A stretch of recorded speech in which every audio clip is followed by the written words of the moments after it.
I recognize the gentleman from Georgia, Dr. McCormick. Thank you, Mr. Chair. First of all, I think it's great that the Democrats are finally concerned about the border. It's fantastic. I hope more of them join that fight in the future. It's fantastic, especially after 4 years of allowing millions upon millions across the border without any concern until now. When we talk about politicizing the military, I find it also very laughable when, for the first time, if you were to wear a "Make the Military Accountable to the Mission Again" hat, would that be considered political? I think in many ways that's one of our slogans. Okay, exactly. Mission accomplishment. When I was a young Marine and an old Marine, we were always focused on the mission accomplishment. One of the greatest things you've done is brought us back to our focal point, the ethos of the warrior. Make America Great Again, also I disqualify as political. That's something that every politician should want to do, let alone any military or non-military person that lives in America. So I dismiss that as political.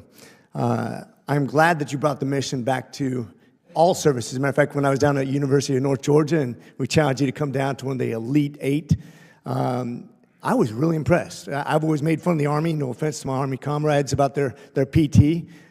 They were bringing it. They made it scientific. They're mission-oriented. They are absolutely focused 100% in large part because of the new leadership of the military, which I'm really excited about. And I'm looking forward to getting you down there. One of the interesting things that happened recently is the activation of the National Guard in California. This had to be done because, quite frankly, California didn't take care of its own. We actually recently sponsored and wrote legislation that would make those states culpable for the finances that are spent on those National Guardsmen when the governor or the local magistrates don't do what's required to take control of their own problem that was created because of their lack of action. Do you think that's a good idea, or do you have a better idea for motivating people to do what's right instead of having the president step in? I think what the president has done here is common sense. If a governor and a mayor will not protect federal law enforcement officers in the execution of their basic functions, then the military, whether it's the National Guard or the Marines, is constitutionally or through statute allowed to come in and provide that security. That's precisely what we've done. The president, unlike in 2020 in Minnesota, when Governor Walz allowed a precinct to burn down, President Trump said that will not happen. We will get in front of this. We will not allow this to cascade. We will protect our law enforcement. And he's provided that clarity and common sense, and we're proud to be on that mission. I'm glad the president stepped in where local Democrats have not stepped up to the plate.